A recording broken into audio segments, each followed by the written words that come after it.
that this little handout here, this is what is offered to students in the Arcane School, which is the school that I'm a student in, the school that was started in 1923 by Alice A. Bailey. And this is all the talks that are, this is all the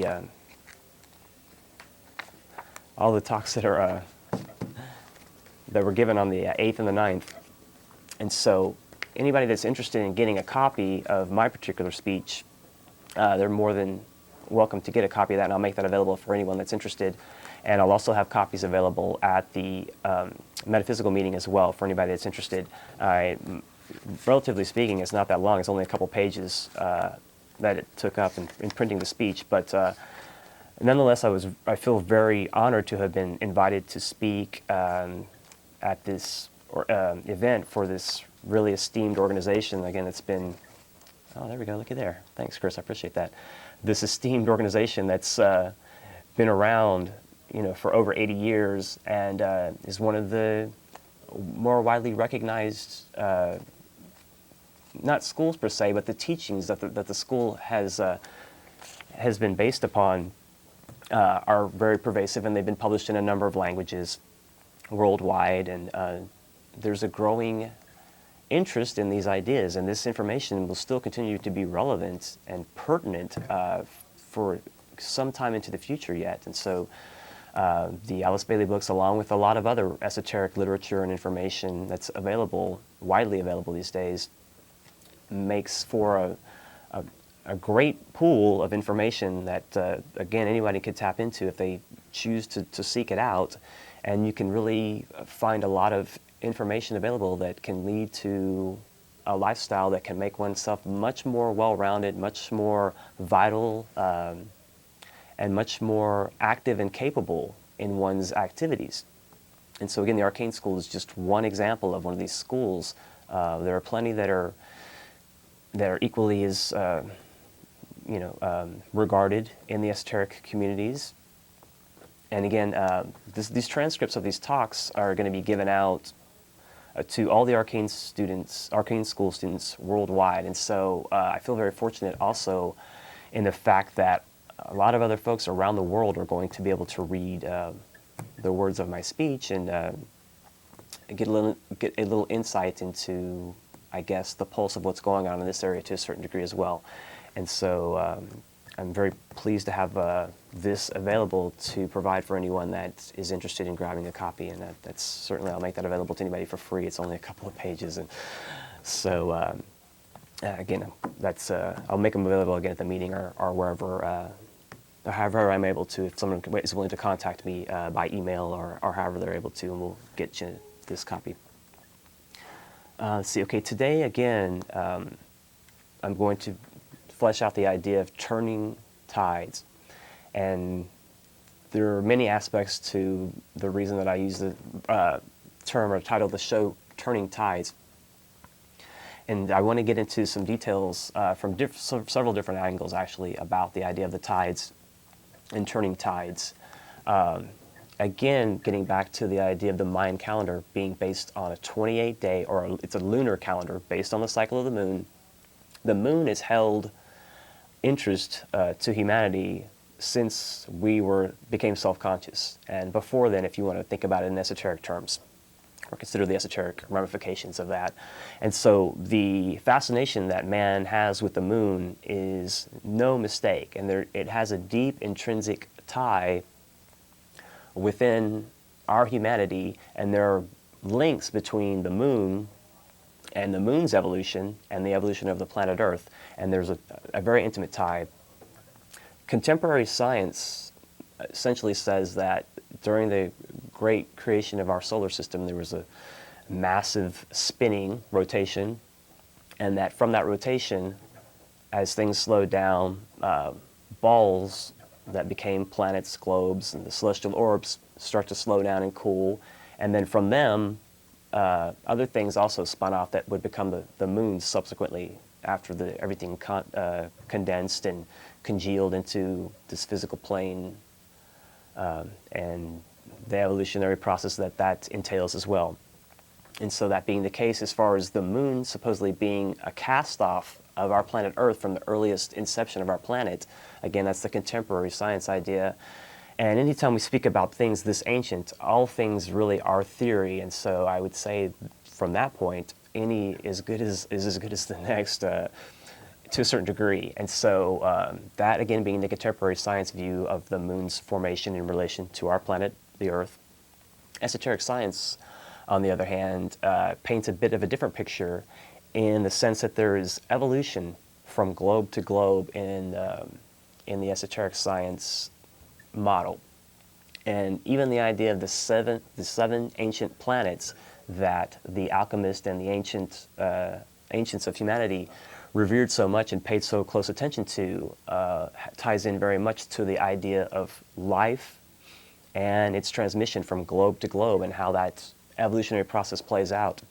And so again, the reason for the 7 planets that were acknowledged and revered by the ancient alchemists and ancient magicians and those with the spiritual or metaphysical insight into this body of understanding, esoteric science, occult science, whatever term you choose to use to describe it, they had insight into these 7 cycles or 7 celestial brothers and the planetary relation.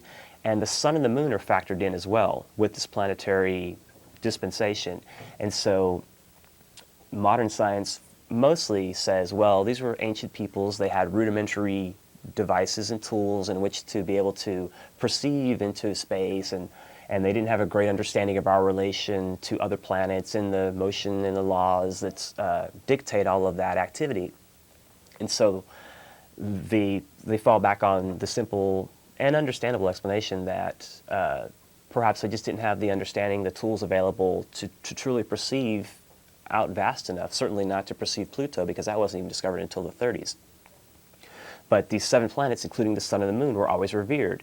And that is because alchemically or magically or occultly, whatever term you want to use, esoterically, there are 7 cycles, and 7 repeats itself in various cycles, on and on and on, from the lowest to the grandest, and as above, so below. And the microcosm always reflects the macrocosm, or the small reflects the large, and vice versa. And so the reason for the acknowledgement of the 7 early on was that there was a recognition that life passes from globe to globe, and there's an evolutionary process that plays out, that takes place.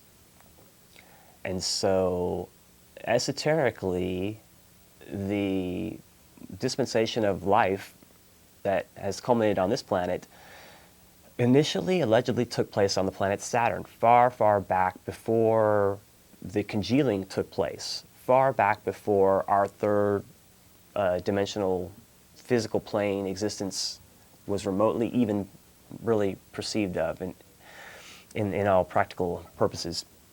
And so back into the far, far antiquity, into the dim night of time, into our earliest human evolution, allegedly, supposedly, we did evolve. The embryonic germs of what we are now started on the planet Saturn, passes through its great cycles that are based on the number 7, and then in turn that life force begins again and builds again onto a new globe.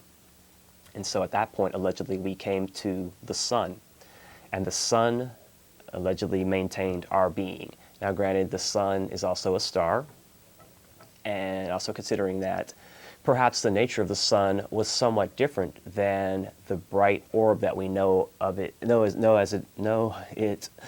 as today, and certainly astronomy points to that in certain cases, and it's gaining an understanding of the formation of galaxies and stars, and how there's the birthing of stars. And so that being the case, before stars exist, they were other things previously, and that could lend to bolster the argument that perhaps there was a life force pre-existing on that orb before it took on the confligatory nature that it has today, and that life can indeed pass from globe to globe and evolve through different cycles, again, according to law, to the divine law that mandates, dictates, and directs cycles of evolution and the necessity of the evolutionary process, and again, dictates that process. And so these formative processes follow divine law. And again, this life force moves from globe to globe, culminates its evolutionary process on those respective globes, and then again begins again and passes on to a new globe. And so after the sun evolution culminated, allegedly we took our show on the road once again and we ended up on the moon. And the moon went through its great 7 cycles and all the lesser cycles inherent within the greater 7. And as all those played out and culminated, then that planet subsided, and then we, as a result, the embryonic seeds of what again is still becoming humanity. The evolutionary trend kept unfolding, and that life force made its way from the moon orb to our Earth. And again, considering that as our Earth formed in its current rendition, it went through many processes as well in which it congealed or condensed into a more solid form from a more gaseous and a more expanded, not concrete and solid form. And so that expansive condensed down into a more dense position, and this is what we know is our existence, our humanity. And certainly we can consider our human evolution as far as anthropology and various proponents of science can look back and attempt to piece things together and paint some kind of picture as to the evolutionary trends on this planet. And certainly there's a lot of bickering back and forth, and there are many proponents of different ideologies and different timelines, and the following of the lineage allegedly from ape to mankind that supposedly took place, which esoteric science, in light of that as well, just a quick interjection, speaks of a dual evolution, that the ape, so-called, evolved alongside those lesser humans or earlier humans that ultimately gained self-consciousness and became what we are. And as we continue to move ahead, we continue to evolve, and we continue to demonstrate the evolutionary process through our humanity in many different levels. And so, again, this idea of the moon having some, we have us having a previous relation to the moon in the sense that we occupied that globe at some point in time and evolved on that globe at a certain point in time. The idea that as a life force moves from a globe to globe, there is a building in process in which initially the lower forms of life, or the lower kingdoms so-called, find their way into manifestation. And this is even reflected in the biblical narrative, when there was a formation of the world in one part of Genesis, and then there's another creation story in which the Garden of Eden story and man becoming self-conscious and being tempted came into play. And so that's accurate in a sense in a reflection, well, as far as there being 2 evolutionary processes, as far as the symbology and all the dressings that were attached. Obviously that's very mythical. But as far as the ideas of builders, and the builders, and all of evolution is a building process. Certainly there's a tearing down, but there's only tearing down in order to refresh and have a clean slate so that we can build better forms, better, more evolved forms. So the building, the subsequent tearing down of the old, no longer useful, and then they're rebuilding. And so there's a continuing building process in evolution. And this is also reflected in the idea of moving from globe to globe, that we move from globe to globe with our evolutionary process, and we will maintain that process and move on out to further globes. And allegedly, supposedly, according to esoteric science, the next globe that we will occupy, will be Jupiter, the globe Jupiter. And so there is a whole nother aspect to that area of unfolding. Also, all the planets in proximity to the Earth don't have the relationship to our planet that the other 6 in the chain of 7 would have. There's a chain, so-called, of 7 cycles of evolution for all the planets that are related to our Earth in this particular solar system. Some of the outer planets, Uranus, Neptune, Pluto, have implications astrologically, astronomically. They're in relative close proximity to our planet, but they aren't part of the original 7, and so that part of our evolution, they won't hold our human evolution as far as that unfolding of 7 goes, although they will have great impact on us nonetheless, again, because of the astrological and astronomical implications, them being so close to us. And so allegedly, supposedly, we will continue our manifestation on this plane, the 4th globe in our so-called Earth chain, and we'll move on to the 5th globe in that chain to continue the evolution on the planet Jupiter. As far as our Earth condition is concerned, the Earth has several names for the school that the Earth is, and one of them is the school of the painful endeavor or the sorrowful endeavor. And basically, there's a lot of terms that relate to the Earth indicate pain, sorrow, suffering.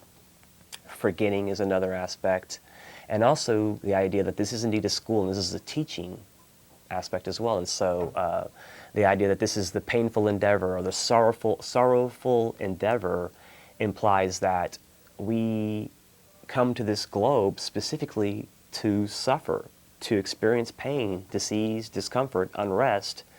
Why would that be? Why would there be something in creation where you purposefully come to express negativity and seeming negativity and seeming evil, for lack of a better term?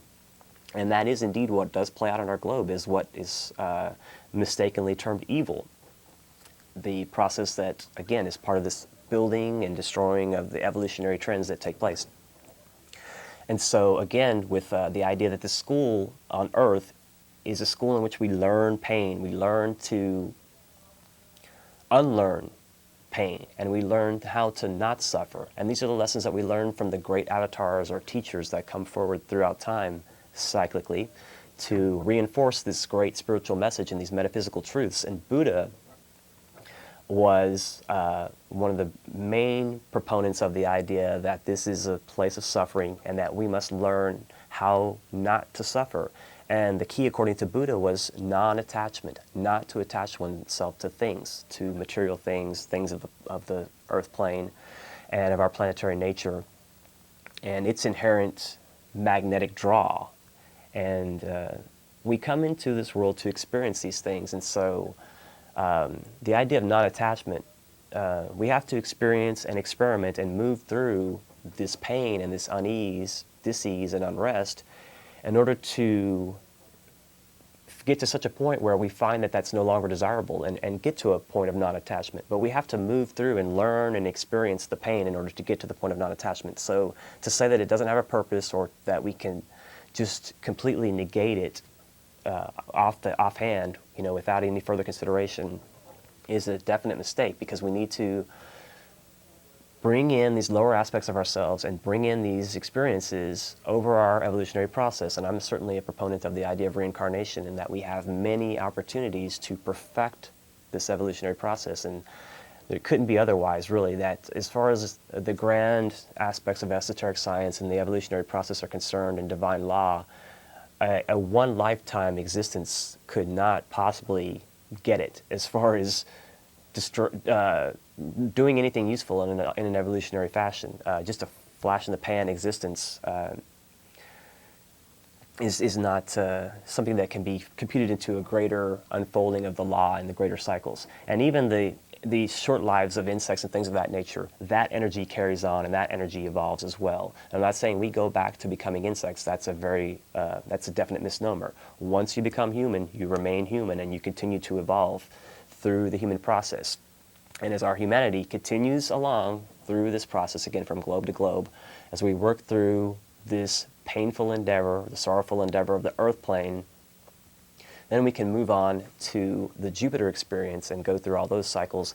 And the school on Jupiter is known as the school of the beneficent magicians.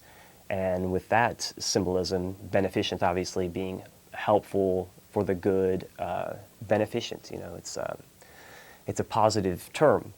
Magician, again, as a neutral term, but beneficent magician, obviously a helpful magician. And those that are familiar with the cycles that our humanity is going through currently might be familiar with the Aquarian dispensation, the Aquarian cycle, and how that's upcoming. And we're going to move through an Aquarian dispensation, which equates to cooperation, group work, synthesis, sharing, goodwill, right human relations, all of these coming together ideas and synthetic ideas. And so this is the impulse that we will perfect and move through, and then we'll pass along once we've synthesized at that level, and we've synthesized in the Aquarian nature. Also, the Aquarian nature is the energy that is conditioning ritual magic, so-called. And it's also known as the seventh ray in esoteric parlance. And so the seventh ray, or the idea of ritual and ceremonial magic, will find its culmination on this earth plane as far as this school of sorrowful endeavor can allow for us to understand and move through. And so as we continue through that cycle and we perfect somewhat this Aquarian dispensation in nature, then we can move from that point with, again, the Aquarian impulse instilled and activated within us to our next rendezvous, which is the planet Jupiter again. And also considering that from the point that we leave this globe, we will not be in these dense physical vehicles that we see in front of us or that we experience through in this day and age. We will have evolved and we'll have moved into a different condition. And our humanity, just as it's been in previous states of evolution, and it continues to move forward, so too will this fade into a new, more energy-based form of our nature. Our inner nature, which is energy, will be more expressed and vivified, and this dense physical part of ourselves will really no longer be useful and adequate. And so it will be in turn destroyed collectively as our evolutionary pulse and progress moves forward to provide for new mansions for new men, actually, to borrow a term from Dane Rudyard.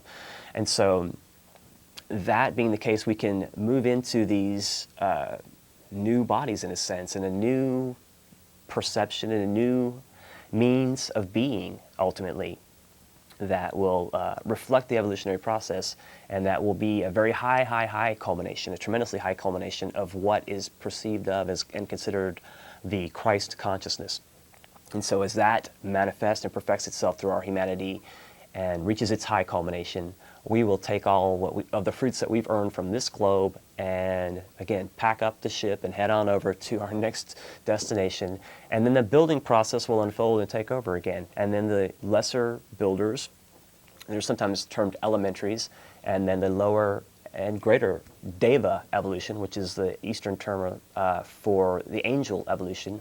And certainly those that are familiar with the Christian phraseology might know the term the cherubim or cherubim and seraphim, and these angelic hosts and the hierarchy that represents the angelic evolution. And they have their, just in the sense that the ape evolution had its dual evolution alongside humanity, so too do we have a dual evolution alongside the Deva unfolding. And so they have their own unfolding evolutionary process to work out in conjunction with humanity. There's a definite, intimate, inherent tie between the two, and so they work intimately hand in hand, and there's a cooperation that takes place. And so that's also part of this unfolding of the process that allows the life force to, again, be regenerated and reconstructed in a new arena for the evolutionary process to, again, play out. And so, again, the lower kingdoms in nature will manifest first, and so you'll find the mineral nature coming into play and coming intact initially, and then upon that the plant, then the lesser animals, as they find their way into manifestation through their evolutionary ranks, and then humanity. In a likewise fashion, you'll find the lesser evolved coming first, the greater, more evolved evolutionary aspects rest longer, stay back a bit further, and allow for some playing out to take place before things are right and proper for their evolved conditions to occupy the globe. And so the lesser precedes the greater, and that definitely happened on this planet and will happen again as we proceed to another unfolding of this evolutionary process. And so from the moon, we gained into ourselves remnants of the moon life and the moon nature.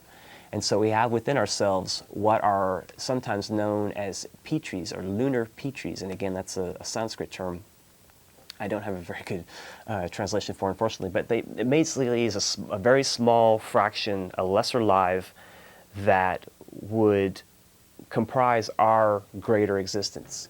And just in the sense that we have many atoms that make up our being and many cells, and all the cells then can congregate and become organs and things of that nature.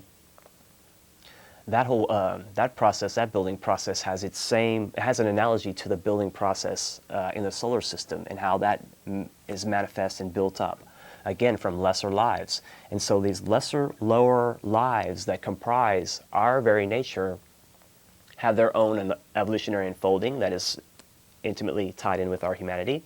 And it is our responsibility, once we become cognizant that we have a responsibility at all to that we're comprised of these lower lives, that we have a responsibility to help them on their process of evolution.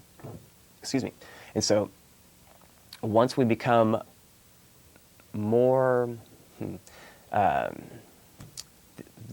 idea is really, as far as being in a position to enhance these lesser lives, when a person begins to consider prayer, contemplation, meditation, begins to think about the inner nature of oneself. Man, know thyself. What makes a man think a certain way? What makes a person tick? What are the inherent qualities that make me, you, and on and on and on throughout humanity? And all things in evolution, for that matter. What comprises things? What makes things move and live and have their being?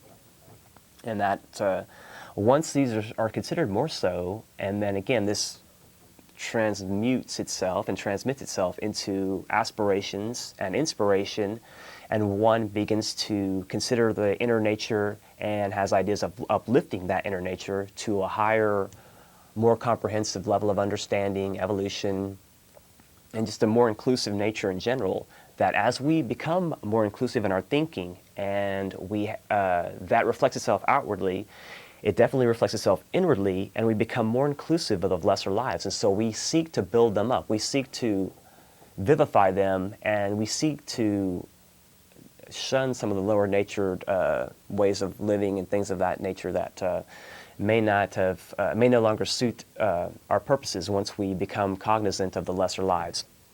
And so as we seek to uplift them through our, again, prayer, contemplation, just in a state of mind, in a state of being, really, for that matter. Eliminating stress is a key component to keeping the body politic vivified and accentuated and functioning to its highest optimum level.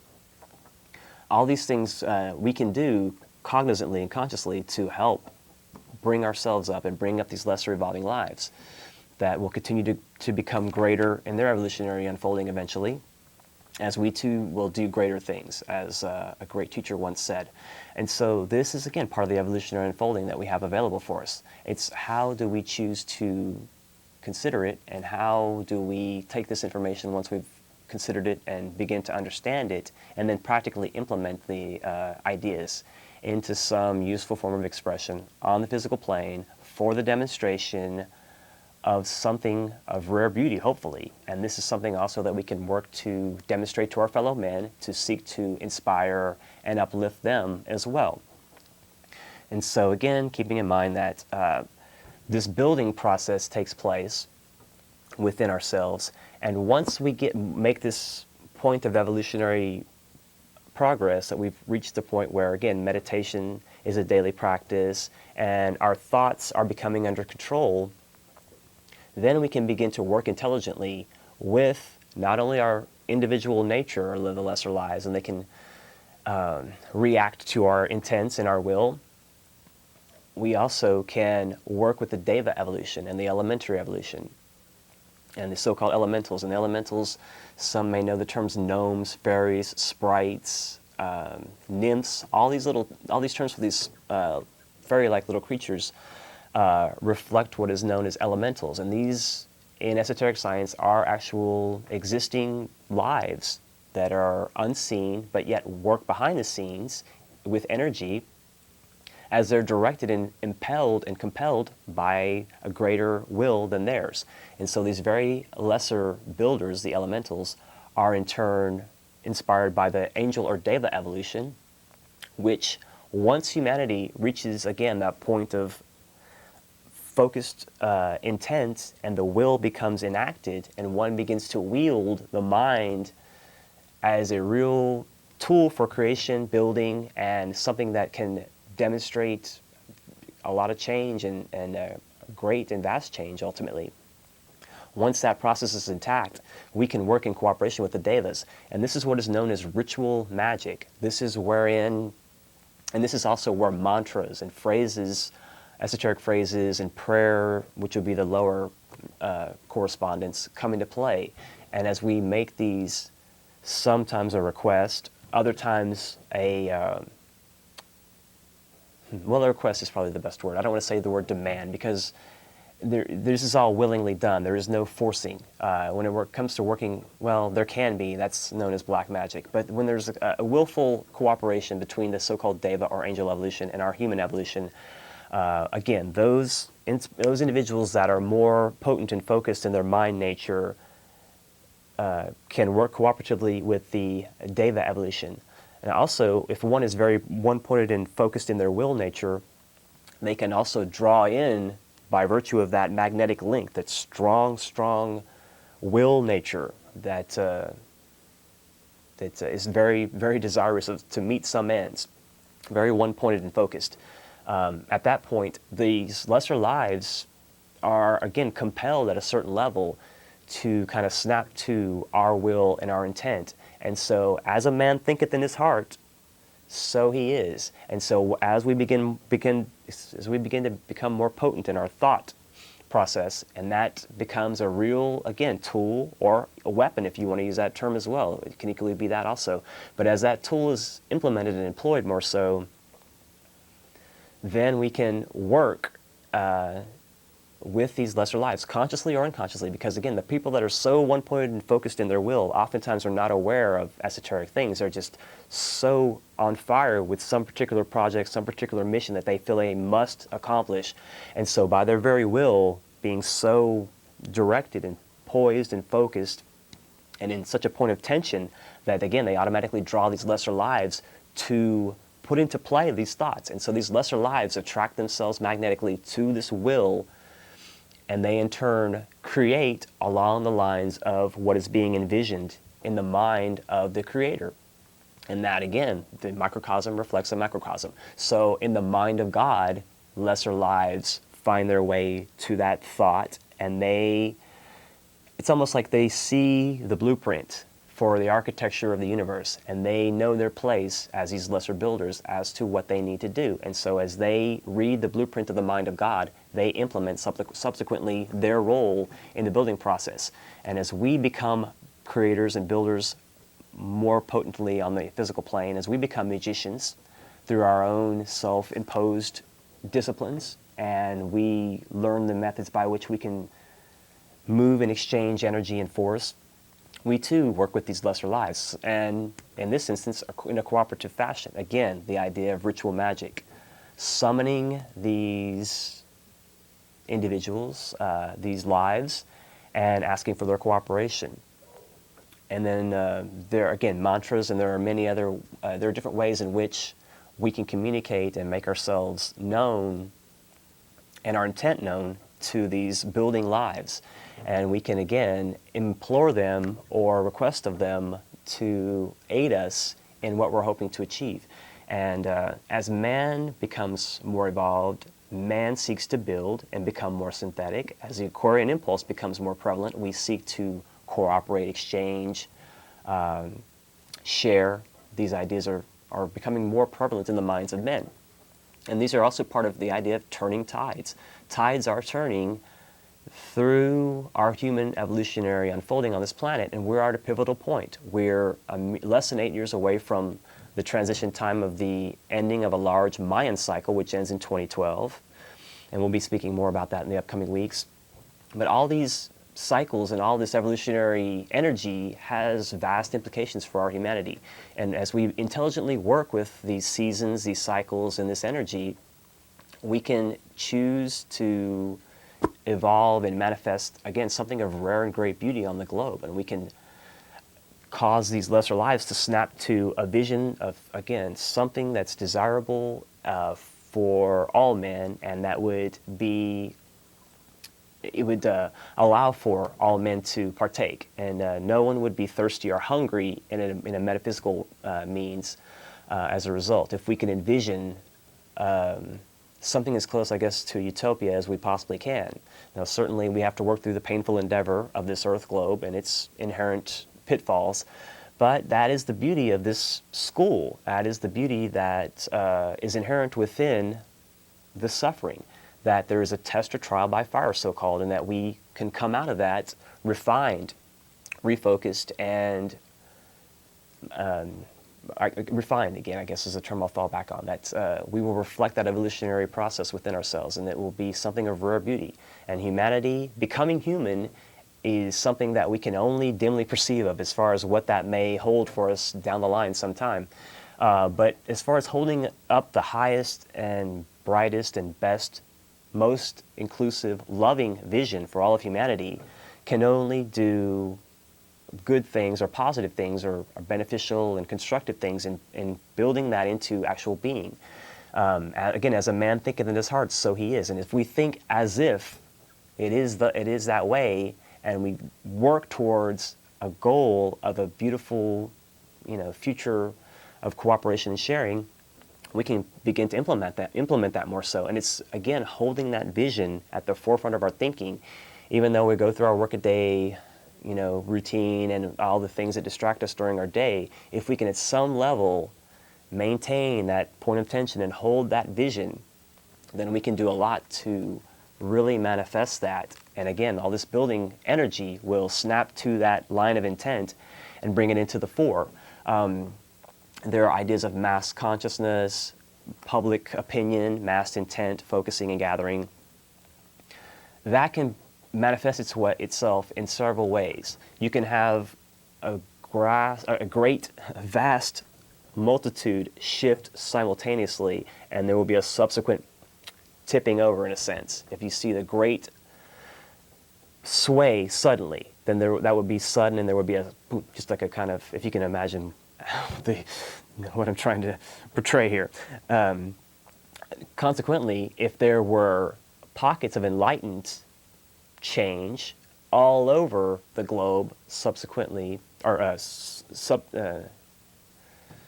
sequentially, then we could see a sequential unfolding of this process taking place, and then it could be an easing process. It wouldn't be so abrupt and all of a sudden just a sudden shift. And that's not really in line with our human nature anyway. More so, again, pockets will be enlightened, and then they will in turn move from that point of enlightenment to a greater, more inclusive light. And that is the vision that I would like to ask folks to maintain as far as how this can successfully be implemented, in that the different pockets, even though they may largely be unaware of each other, are still active, and it's incumbent upon us to realize that there are other active individuals globally doing their share in their own areas of endeavor that are trying to bring these things into manifestation at some level. And so just giving them our love and knowing that they exist and thinking as if we are in some sort of connection with these greater, with a greater consciousness, again, split up through many different little groups globally, that we can, again, keep that energy in the forefront of our thinking and allow that assurance, that reassurance, and that acknowledgement to manifest as a real knowing. And that is a key too. Synthesis and knowing are almost synonymous terms esoterically. And so once we get to that synthetic comprehensive point, or that all-inclusive knowing point, then we can have, again, an elucidation or an illumination of the planet in a real meaningful fashion. And the evolutionary trends for all life on the globe it will have vast ramifications for all the life on the whole planet. And so as we think intelligently, we can help or hinder, we can speed or slow the process. And anybody that's looking around these days can see through the evolutionary process and the unfolding of the potency of mind in men that speed is indeed the keynote to a large degree, and is a factor it's an overwhelming characteristic of what we have available to us. And so speed and haste, well, speed and haste, I guess, come into play. But the rapidity and the speed that are demonstrating themselves, again, are largely reflective of the mind nature and the point of evolution that we've reached. And so that inventions and a lot of these things are, many things actually, all areas of human endeavor are incrementally speeding up and exploding for various reasons. And that's the information technology boom and things of that nature are certainly part of that. But all these things tie together to make the mind nature more potent and more focused, even in spite of the fact that no one's reading books. Allegedly, supposedly, only 57% have read a book in the past few years, or something along those lines, according to some polls. But that still doesn't mean that people aren't thinking. That doesn't mean that people aren't thinking, and that doesn't mean that people are just sitting in front of the television, just zoned out, just staring at the tube. I think I'm confident that people are thinking, and I would hope that people can be reassured and can start to become knowing that there are others, many others out there globally, that are equally understanding of the situation, in the same boat, if you will, in their own area of the globe. And so since we're on the same page in so many places, at the same time, this is leading to this unfolding, this exponential and incremental unfolding of enlightenment, ideas, again, information exchange. There's an energy that is involved in this that's, again, it's just expediting the whole process, the evolutionary process, to such a degree that it's difficult to really gauge. And that's part and parcel of the difficulty that those that wish to enslave us are encountering as well. Things are moving too fast, and the fragmentation. But in spite of fragmentation, there is a synthesis. And I don't know if I can really fully explain that or get that across, but I would hope that that's something that people will consider. In spite of the seeming fragmentation of the pockets of illumination against enslavement, and those that are working along those lines in some way, there is a synthesis underlying that fracturing, and there's an energy that is underlying that. And that's how you find people across the globe simultaneously thinking about similar things. There's a universal mind underlying our humanity in that respect, and that as we tap into that larger understanding, it's kind of like getting plugged online. Once you're online, you have access to a lot of stuff. It's very akin to that whole process of us tuning in and tapping into that greater energy unfolding. And anybody that cares to look at world events and see the unfolding of all areas of human endeavor, governmental, social change, religious change, all scientific change, religious, financial, on and on and on and on. All areas of human endeavor are vastly changing in a rapid fashion. Quality of mind is demonstrating itself as never before, and all these things are demonstrating themselves, again, with speed and rapidity if we choose to notice it and look at it and engage it. And I think it would be hard for anybody that's not even a little bit cognizant of general trends and what's going on in the world to deny that there is some kind of a vast, rapid change taking place. And there is a turning of the tides taking place, that momentum is shifting. Again, it doesn't have to be a whole lopsided flop over instantly. I really firmly believe it's going to be, and I've had to change my thinking on this more so, and Chris Athanas mentioned this on his show last night too, and I think that's, again, part of this evolution of the ways in which we can accomplish a lot in small pockets of enlightened individuals, globally working out in their own areas, but having a shared synthetic energy that uplifts, buoys, and it supports all the works, like a life support system in a sense, that we're largely unaware of, but nonetheless, the energetic nature and the intent is there, and that keeps us held together in a focus of aspiring towards greater illumination. And I see that trend only, really, really speeding up and firing up and incrementally exploding in the near term. So I would ask folks to stay alert and focused and see how they can not get caught behind, I guess, basically, how we can keep up with this vast rush of evolution, and to not be too hasty. If we can proceed with caution, I think that would be wise. Let me go ahead and grab a few calls while I can. Hello, caller, you're on the air. Yes, I want to call in. You mentioned earlier in your program, speech, dissertation, or whatever you would call that, gnomes. Sure. Little bitty creatures. Now, I'm not sure what your gnomes are, but I don't know. I can't tell you I've seen them, because if I tell you I've seen them, then you could probably think I'm crazy. Well, fairies wear boots, but you got to believe me. Wait a minute, you messed my train of thought up. No, I'm sorry. But, well, have you seen something? Have you seen anything that... well, if I told you that, you can think I'm crazy, Hey, well, I've seen things in my short life that I can't easily explain. Well, let me rewind. Okay, go ahead. All right, just one little instance.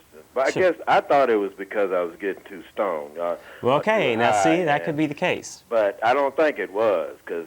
I don't have a lot of time, so just get to the story if you don't mind, please. No, the story, forget the gnomes for a second. The thing I wanted to tell you was, do you know groups of the people that you're talking about that exist in Austin? Thank you very much. Groups like what? Oh, sure. Yes, your group, man. Oh, absolutely. Let me let you go with that. Yes, in Austin, Texas, Austin is one of the most enlightened points of focus, one of the most potent areas on the planet.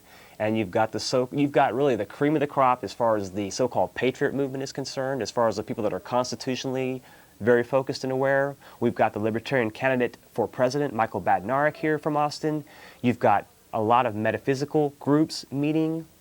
You've got Access Television having a lot of many groups that are trying to share and cooperate and exchange information, have their outlet through Access Television, not unlike myself. There are certainly church groups that are valid and doing good work, on and on. It would take me too long. It would take me a couple of shows just to even get into the pockets. And those pockets exist everywhere. But certainly Austin is going to stand out because it's a very educated city and very activated city. But believe me, there are people that they're willing to experiment, learn, and they're looking for this evolutionary opportunity. And so there are plenty of people that are doing that. And I would ask that you just, if you're interested in finding these kind of groups, whatever your interests are, ask, and it will be open to you. Just as it says in the Bible narrative, you will find what you're looking for if you ask with a sincere, open heart. That's the bottom line. Hello, caller, you're on the air. Hi, Corey. Hey, how are you? A lot of good thoughts and concepts. Do you have a poem for me this evening? Yes, I do. Where do they go when the rest of the world snuggles by their beautiful blazing fires safe from harm, turns the heat up another degree or two, beds down in their own beds with blankets so warm? Where do they go when the rest of the world sits down to their dinner table and some chicken or stew, orders out for a pizza while watching the game, enjoys a fine restaurant meal, or even goes through a drive-through? Where do they go when the rest of the world lies in their bathtubs with bubbles and soaps of every hue? Showers with hot water steaming, streaming down, shampoos, conditioners, razors, powders, lotions too. How can they go on and still further on? How can they shuffle between handouts for free, never stopping to order, never closing their eyes, for this would make them also a criminal bee? How can they feel the scorn of others who look not at them, choose not to see, choose not to feel, choose not to care, because it's only them, the others, whose life is shut out in the cold so real? How long can we exist, holding ourselves out to be so righteous, so smug, so snug in our own little worlds, where we never, ever feel hunger except if we choose to lose a few extra pounds? But what if that were every day, every night, every moment of every hour? Then how would we feel in our so holy power? Don't I admire the Mother Teresas of our world, who really have the highest of priorities so wise? In every suffering face, in every hungry mouth looks and sees the desolation in sad, lonely eyes, and gives them kindness and food and love, a place to sleep, a blanket covering them from the cold. See the miracle? A little piece of heaven has found its way to earth. Joyously behold, where we do not hurt each other, where we do not kill each other, where we do not humiliate, but instead, where we love each other, where we help and care for each other. A little piece of heaven has found its way to earth. Oh, yes, a little piece of heaven has found its way to earth. Oh, very nice. Thank you very much. I appreciate that. And that definitely, I think, ties in with the overall theme of the show, very nicely once again. So thank you very much for sharing that. I appreciate that. Do you have any other thoughts that you care to add real quick? I was just wondering, too, about, time speeding up now. I've read some things about that. And then also, I had read some things in one of my websites. I read a lot about near-death experiences. Sure. And there's this one site that I really love, and it was talking some about, especially from Edgar Casey, Right. some of the things you're talking about Saturn and Jupiter. And for instance, here's just one little thing here. It says Jupiter is a light spectrum violet. Characteristic is strength. The chakra is the third eye, and gland is the pituitary. So anyway, that was just tying in with that, what you were saying. All right. Thank you very much. Okay, I appreciate you sharing again. Thank you. Take care.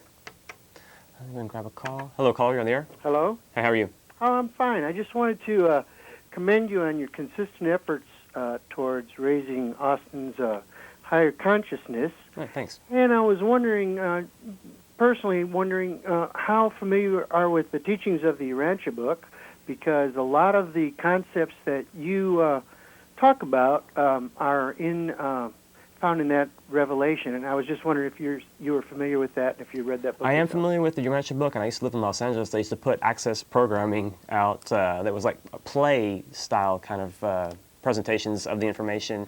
And I would say the Urantia book is a lot like a lot of the other esoteric bodies of information that tend to ring true. If this tends to ring true and you have a belief system and you keep adding more into it and building into it and these things tend to ring true, you kind of have to give them some credence. And I haven't read the Urantia book specifically, but I am somewhat familiar with some of the information. And as far as I know, it's a pretty credible source of getting esoteric or metaphysical information. Do you have any other last final Well, I comments? appreciate your open-mindedness to that. I did want to let you know that we've had a Urantia book study group in Austin meeting since 1978. Really? Wow. And do you guys publicize that? yeah, we've tried taking out full pages in the Austin Chronicle, but you have to be almost ready for such a Exactly. revelation That's of a wonderful ethical point. significance. Yes. And so I do want to let anybody out there that's looking for a group like that to notify the folks over at the Whole Life Bookstore on South Lamar, Ted Right. and Sharon,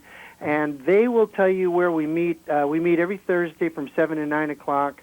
And like I said, we've been meeting since 1978, and we invite the people of Austin who might be interested to come on down. Hey, thanks. I appreciate that. Keep up the good work. Thanks. Take care. I don't think I'm going to have a chance to get this last call, unfortunately. But again, another pocket that I really wasn't aware of that's very metaphysical, that is tying into the very work that we're doing here and other like-minded shows and other like-minded groups and individuals in the city. Urantia started in Southern California, to the best of my knowledge, and it's pretty worldwide, and it's branching out. Don't forget our metaphysical meeting upcoming. Third Wednesday, and look forward to seeing anybody there that's interested in coming on down to chat, share, and exchange. Let's see, want to, again, remind folks if they want a copy of the talk that I gave in New York recently, they're more than welcome. Anybody that wants one, either contact us or catch me at the meeting, and I'll have extra copies available. So I'd be happy to give that to anybody that's interested, absolutely free of charge. And I want to remind folks out there, check out Therefore I Am every Tuesday, 10 p.m., Channel 16. Check out Reality Expander every Thursday. Thank my producer, Chris, for commanding the helm of Starship Esoterica. Thanks, Austin. Take care. Have a nice evening.